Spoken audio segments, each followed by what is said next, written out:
Hello guys! Grabe guys, sa wakas nakauwi na rin. Pero alam nyo naman, di pwedeng chill agad.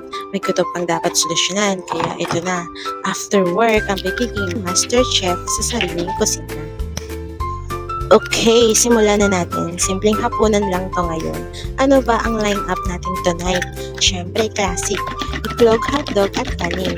Mabilis madali, pero pampabusog ng pangmalakasan. So, ayun, nag-crack lang tayo ng eggs, timplala ng asin, paminta, at saka konting dasal na sana maganda ang luto. Pero syempre, dapat may twist. Konting arte ng presentation para naman ma-feel ang effort. Unahin natin ang itlog. Rolled omelette kunwari, pero sana mag-roll talaga siya. Kunting timpla lang, asin, at paminta okay na to, simple pero solid. Okay, ito na nga ang challenge. Paano ba ito i-roll ng maayos? Dahan-dahan lang. Focus tayo. Ayan, hindi perfect. Pero goods na rin, right? Basta maluto lang, panalo na. Ito na ang moment of truth. Rolled omelette kunwari. Dahan-dahan lang sa pag-roll. Parang buhay lang to. Chill ka lang kahit messy minsan. Oops, ayun.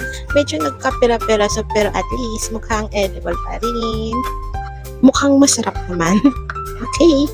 Next up, tender juicy hot dog. Pang combo meals type. So, hindi kompleto ang dinner kapag wala ito, lalo na kung kasing classic ang rice and eggs.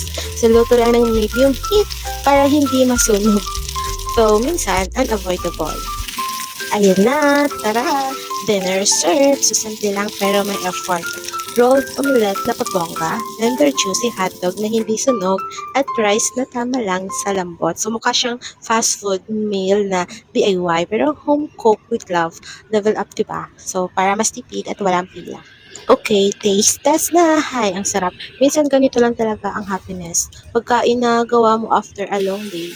Pagod, yes. Gutom, mas yes. Pero solid, diba?